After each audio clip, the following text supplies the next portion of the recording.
It's funny. We all just sort of accept that getting old means things start to break down, right? Like it's just an inevitable part of the deal. But have you ever really questioned if that's the only way it has to be? Well, it's interesting you say that because for the longest time, that was the accepted wisdom. You age, things deteriorate, kind of the end of the story. Exactly. Like Yeah. we're just these biological machines with a, well, limited warranty. Right. But what if we're looking at it all wrong? Yeah. What if aging itself isn't just this passive decline, but maybe an active process we can actually influence? Yes. That's the really mind-blowing territory of geroscience we're diving into. Yeah. The core idea is that by zeroing in on the fundamental molecular pathways that drive aging, we might just be able to dial back the clock a bit on our health and vitality. Precisely. Geroscience really shifts the perspective instead of seeing, a whole laundry list of age-related diseases as separate things. Like whack-a-mole. Exactly. It proposes that aging itself is the primary engine driving our susceptibility to them. So the real game changer isn't just about tacking on extra years necessarily. It's about extending those years in good health, maximizing our health span. And that's what really hits home for me, Yeah. Think about how many people, as they get older, are juggling multiple health conditions. Heart issues, maybe diabetes, perhaps even something like Alzheimer's. It's incredibly common. It's a huge burden, right? Not just for them personally, but for their families, our whole healthcare system. Absolutely. So the idea going after the root cause, aging itself, feels like a total, paradigm shift. It really is. Imagine a future where those later decades are vibrant, independent, not just overshadowed by constant health struggles. That's the really tantalizing possibility we're exploring today. We've been poring over a ton of research, lots of studies and papers, and our mission here is to really extract the most crucial insights into how we might actually slow down or maybe even potentially reverse human aging. And what's becoming clearer and clearer is that this isn't some, far-off sci-fi fantasy anymore. The scientific evidence is really starting to stack up. Okay, so let's break down this fundamental shift in thinking then.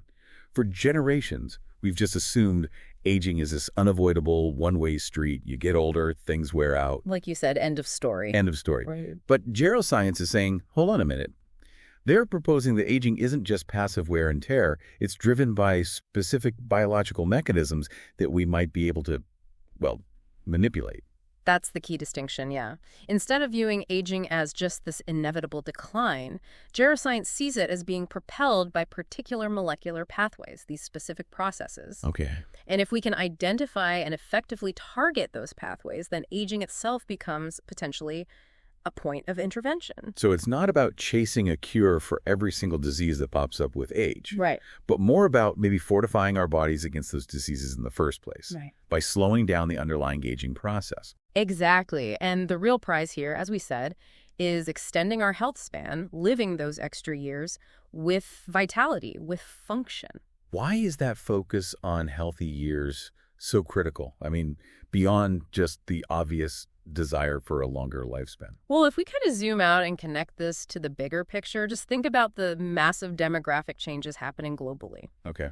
We have a growing number of older adults, the baby boomers, subsequent generations. People are living longer, which is fantastic news, Sure. but often not in the best of health.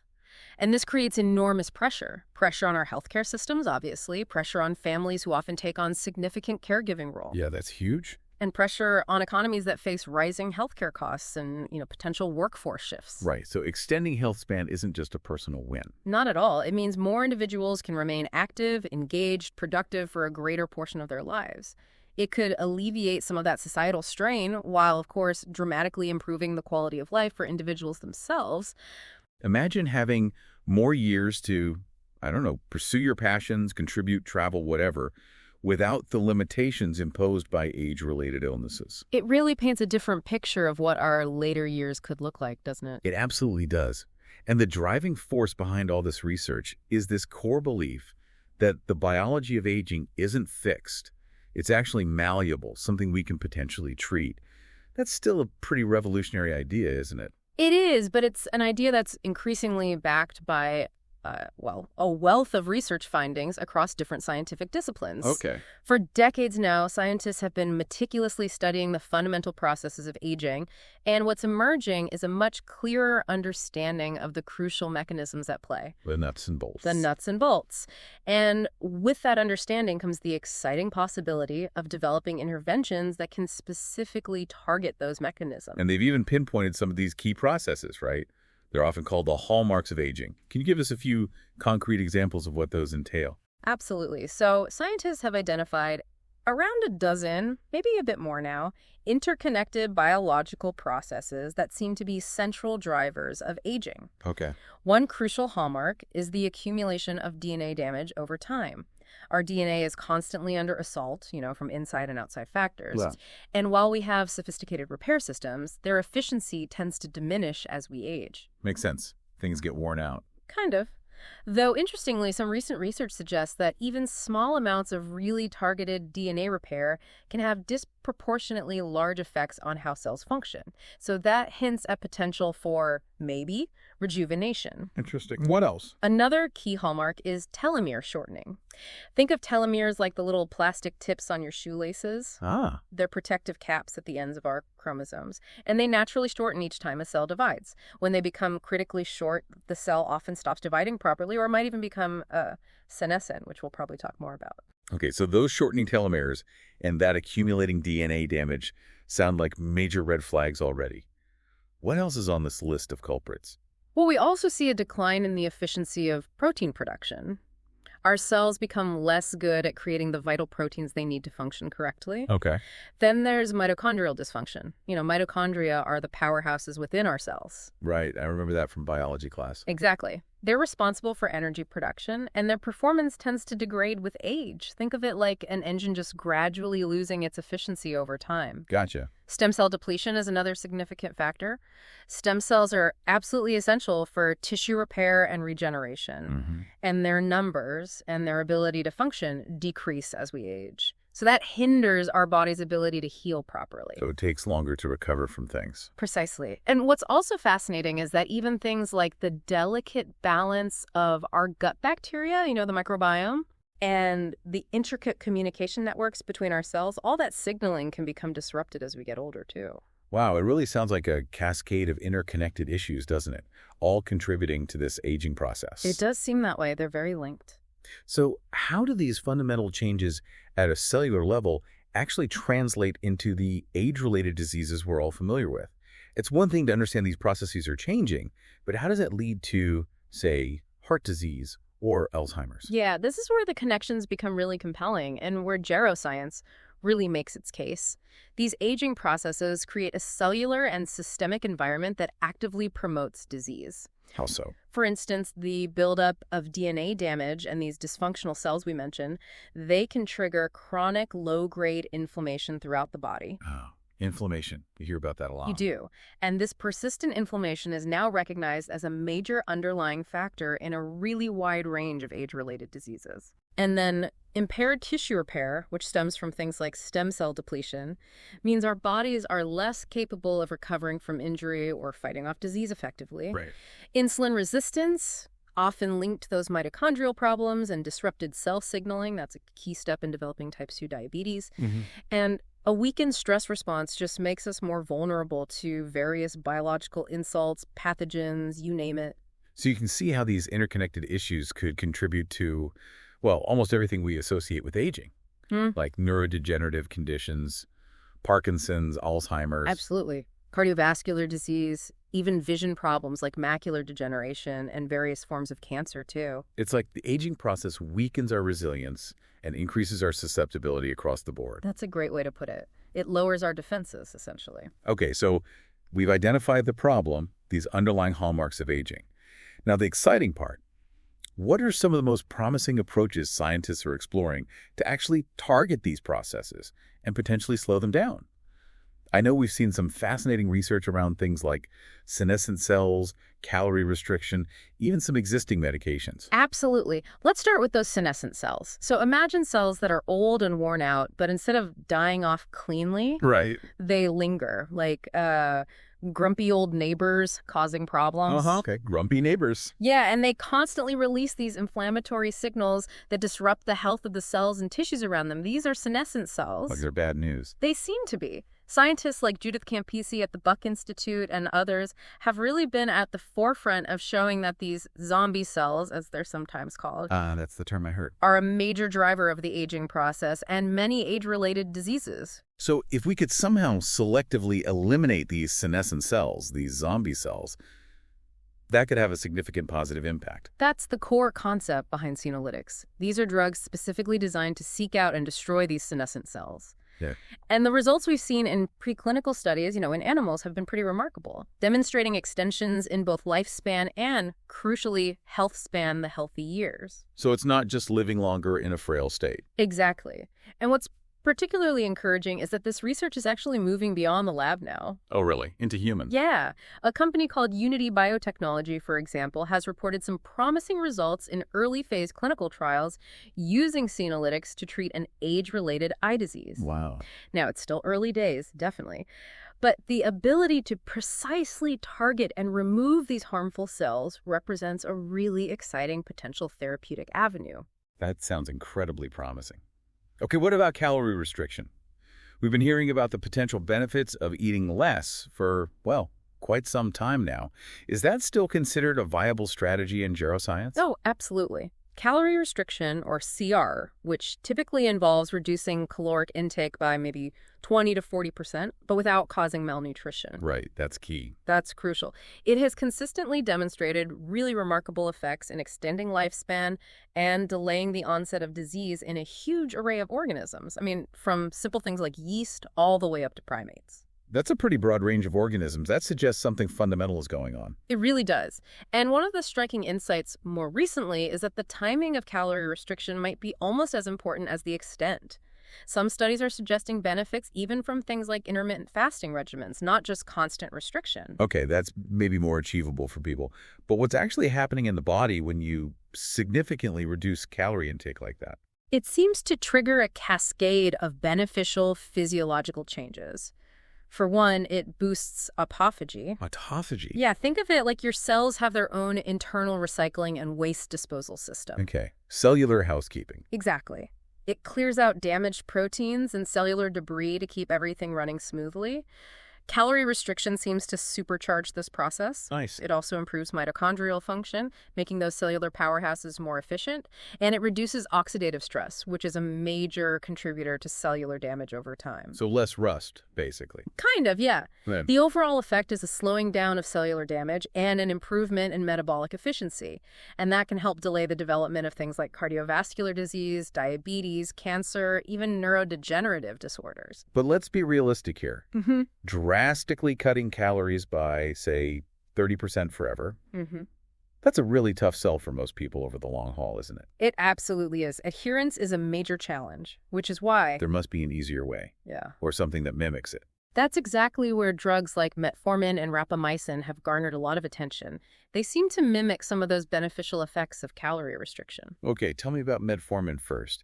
Isn't that a diabetes drug? It is. It's a very widely used, generally safe drug for type 2 diabetes, but it appears to have these broader effects. Think of something called AMPK. AMPK? It acts like a cellular energy gauge.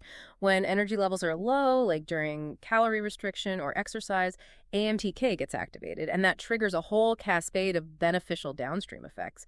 Metformin activates AMPK. Ah, okay, so it tricks the cell into thinking energy is lower. In a way, yes. It also dampens the activity of another key pathway involved in aging called mTOR. mTOR, heard of that one too. Yeah, it's a big one. So by tweaking AMPK and mTOR, metformin can lead to improved glucose metabolism, obviously, but also reduced oxidative stress and changes in gene expression that might potentially delay age-related diseases beyond diabetes. Is there solid human evidence for that yet? Well, there's a large clinical trial called the TANE trial, targeting aging with metformin, that's actually underway right now. Okay.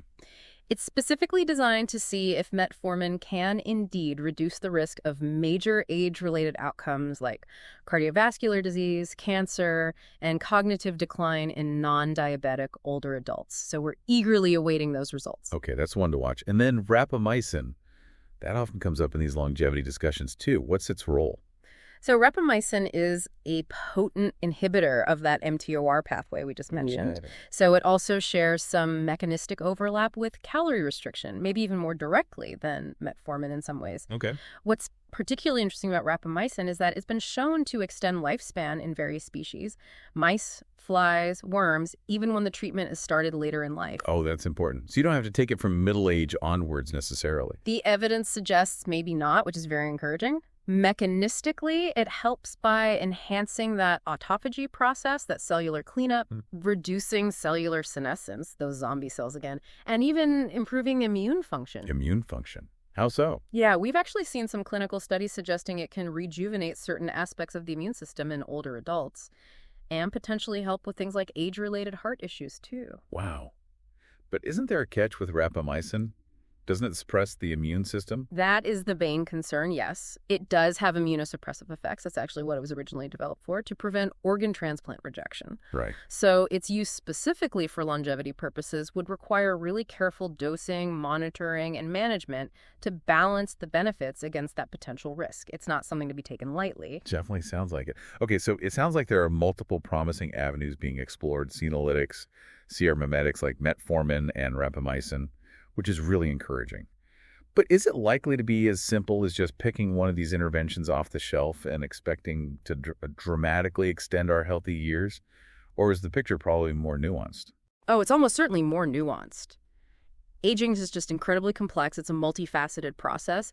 And what we're increasingly realizing is that it doesn't unfold in exactly the same way for everyone. Right. We all know people who seem to age faster or slower. Exactly. Our individual genetic makeup plays a role, and the cumulative impact of our lifestyle choices over decades plays a huge role. So personalization seems key. Absolutely. This is why the concept of personalized approaches is becoming so vital in geroscience. As we develop more sophisticated ways to understand the specific factors influencing an individual's aging trajectory. Like through biomarkers or genetic tests. Precisely. Advanced biomarkers, comprehensive genetic profiling, maybe tracking epigenetic changes. Yeah. The hope is we'll be able to tailor interventions that precisely target their unique biological mechanisms of aging. So it's moving towards a much more proactive and preventative model of medicine then. Yeah. Where we're not just waiting for diseases to show up and then treating them. Yeah. But actively trying to address the underlying aging process in each individual before the diseases take hold. That's the ultimate vision, yes. And this also underscores the importance of considering those other individual risk factors we touched on. You know, beyond just the core aging mechanisms, specific genetic predispositions someone might have, or the profound influence of different lifestyle choices. Diet, exercise, stress management, sleep. All the usual suspects, but maybe even more important in this context. Exactly. A truly comprehensive, personalized strategy that takes all these factors into account is likely to be the most effective approach in extending health span. This all sounds incredibly exciting, almost revolutionary. But what are some of the major hurdles we still need to overcome as this field progresses? Yeah. I imagine translating these findings reliably from animals to humans is one. Definitely. That's always a challenge. And ensuring that any effective treatments are widely accessible. That seems like a big one, too. You've hit on two critical points there. Accessibility is a major concern.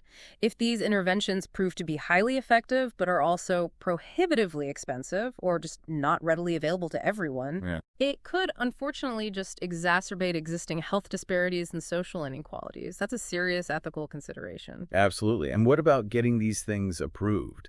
How do you approve a drug for aging? That's the other major hurdle, the regulatory landscape. Current regulatory frameworks, like the FDA's, are primarily designed to evaluate treatments for specific defined diseases. Right. Not for a process like aging itself. Exactly. Aging isn't officially classified as a disease, so there will need to be some really thoughtful adaptations, maybe new frameworks, for how regulatory bodies approach, evaluate, and ultimately approve these kinds of interventions that target the fundamental aging process.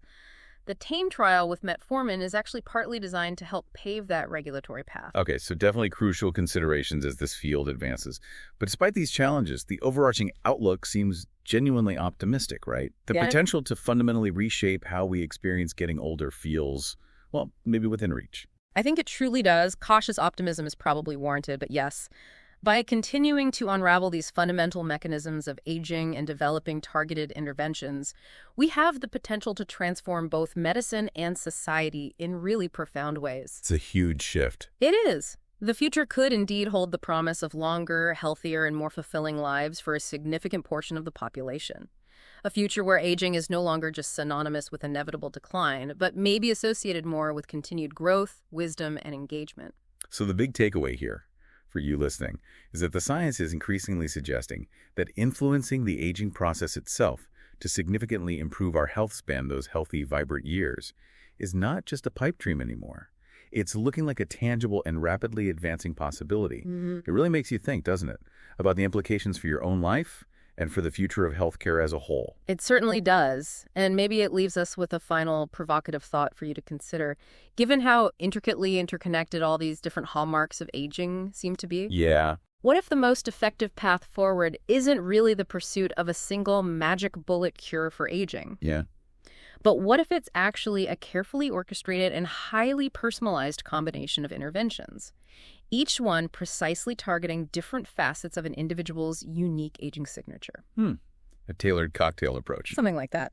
What fascinating new questions does that raise for how we should approach our own personal health journey and this whole pursuit of a longer, healthier life?